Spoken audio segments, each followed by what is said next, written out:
भिखारन बनी डॉक्टर। एक गांव में जगन नाम का एक भिखारी अपनी लड़की गौरी के साथ रहा करता था। गौरी की माँ की मृत्यु गांव में फैली हुई महामारी से हो चुकी थी। जगन को आंखों से कम दिखता था, इस वजह से उसे कुछ भी काम नहीं मिल रहा था। आखिर वह मजबूरी में पेट भरने के लिए गौरी को अपने साथ भीख मांगने गांव में लेके जाता था। गौरी को भीख मांगना पसंद नहीं था, उसको पढ़ाई करना पसंद था। जब भी गौरी अपने पिता के साथ गांव में भीख मांगने सरपंच के घर जाती थी, तब सरपंच के बेटे राजू को पढ़ाई करते हुए देखकर गौरी को बहुत बुरा लगता था। वह मन ही मन सोचती कि काश मैं भी पढ़ाई कर सकती। सरपंच की पत्नी रोज गौरी को देखकर ताने मारती थी। उसे दिन सरपंच की पत्नी राजू को बोली कि दरवाजे पर जो भिखारी आया होगा उसे बासी खाना दे और जाने को बोल। सरपंच की पत्नी बोली कि गांव में एक भी हॉस्पिटल नहीं है और इन भिखारी लोगों की महामारी जैसी बीमारी मेरे बच्चों को लग गई तो मैं क्या करूंगी। इन सब बातों को सुनकर वह बहुत दुखी हो गए और घर चले गए। अगले दिन गौरी बोली, बाबा, गांव के सब लोग हमारे पास से दूर क्यों चले जाते हैं? हम इतने बुरे हैं क्या? उसके पिता उसे बोले, अरे नहीं बेटा, बुरेपन के विचार हमारी गरीबी में और लोगों के विचारों में है। फिर गौरी बोली कि बाबा, मैं भी एक दिन डॉक्टर बनूंगी और आपके आंखों का इलाज करूंगी, गांव में एक हॉस्पिटल बनवाऊंगी। उसके पिता बोले कि गौरी, हमको 2 वक्त की रोटी भी बहुत मुश्किल से मिलती है और यह सपना तो श्रीमंत लोगों को देखना चाहिए। उसके पिता उसे कहने लगे कि बेटा, मैंने तुम्हारे लिए कुछ भी नहीं किया और ना ही कुछ कर सकता हूँ। उस वक्त एक औरत ने बाहर से गौरी को आवाज लगाई और कहने लगी कि गौरी, आज मेरा शौचालय तुम साफ कर दोगी तो मैं तुम्हें 5 रुपया भीख में दूंगी। ना चाहते हुए भी गौरी ने उस औरत की बात मानकर शौचालय साफ कर दिया।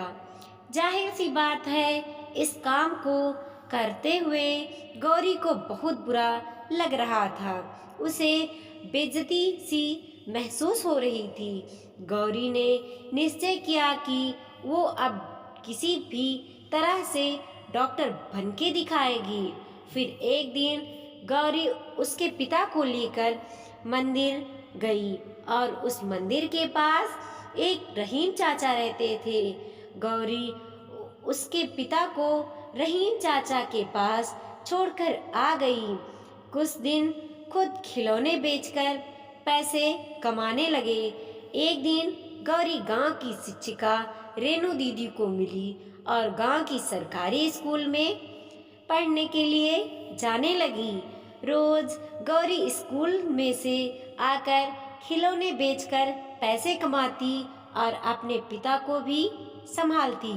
गौरी रात रात भर पढ़ाई करके स्कूल में अच्छे मार्क्स लाके पास होने लगी।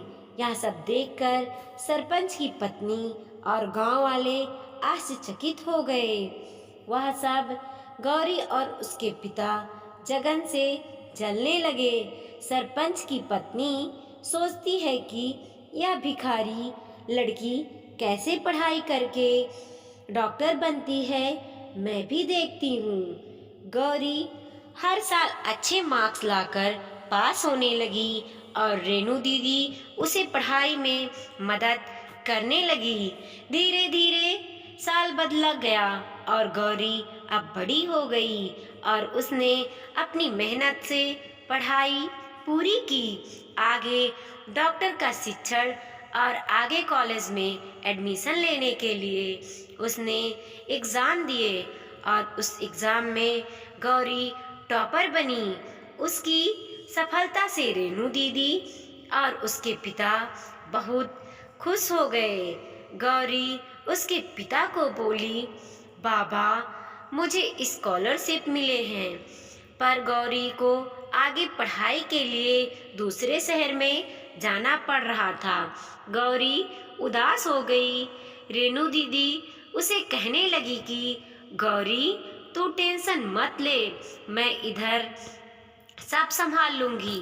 तू शहर जाकर डॉक्टर बनकर वापस आ।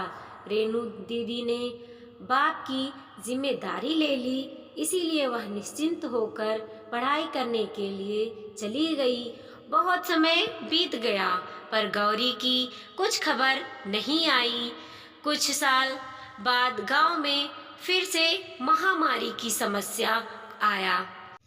कई गांव वालों के साथ गौरी के पिता और सरपंच का लड़का राजू भी महामारी के चपेट में आ गए और शहर जाकर हॉस्पिटल में भर्ती हुए। पर कई दिनों से वहां डॉक्टर ही नहीं आए थे। सब उदास होके भगवान से प्रार्थना करने लगे। अचानक एक नर्स उधर आई और बोली, आपको चिंता करने की कोई ज़रूरत नहीं है, क्योंकि सरकार की तरफ से शहर की सबसे बड़ी डॉक्टर इनका इलाज करने आ रही हैं। ये खबर सुनकर गांव वाले बहुत खुश हो गए। हॉस्पिटल के सामने बहुत बड़ी सी कार आकर रुकी और उसमें से एक डॉक्टर नीचे उतरी। तब गांव के सरपंच ने उस डॉक्टर का माला पहनाकर स्वागत किया। जब डॉक्टर उनके पास आई तो सब आश्चर्यचकित हो गए। वह डॉक्टर कोई और नहीं, वही लड़की थी जिसे वो भिखारन गौरी के नाम से जानते थे। उसने अपने पिता का आशीर्वाद लिया और सब गांव वालों का इलाज करना शुरू किया। गौरी के इलाज करने के कुछ दिन बाद सब गांव वाले बीमारी से ठीक हो गए।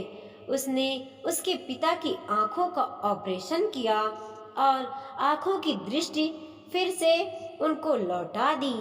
गौरी की मेहनत से वह सब गांव वाले उस बड़ी बीमारी से बच गए। वैसे ही सरपंच और गांव वाले आपस में चर्चा करने लगे। गौरी पर उन्होंने जो अत्याचार किए थे उस पर उन्हें पछतावा होने लगा। सबने गौरी से माफी मांगी और माला पहनाकर उसके नाम का जय जयकार करने लगे। यह दृश्य देखकर गौरी के पिता को उस पर गर्व महसूस हुआ। इस कहानी से हमें यह सीख मिलती है कि गौरी की तरह मेहनत और दृढ़ निश्चय से कष्ट किए तो सफलता अवश्य मिलेगी। जिस तरह कमल भले ही कीचड़ में खिलता है, लेकिन उसके गुणों के कारण भगवान के सिर पर स्थान पाता है। हमें भी परिस्थितियों और संसाधनों की कमियों के कारण जीवन में पीछे नहीं हटना चाहिए। एक अच्छा लक्ष्य निर्धारित कर उसके लिए जी जान से मेहनत करनी चाहिए।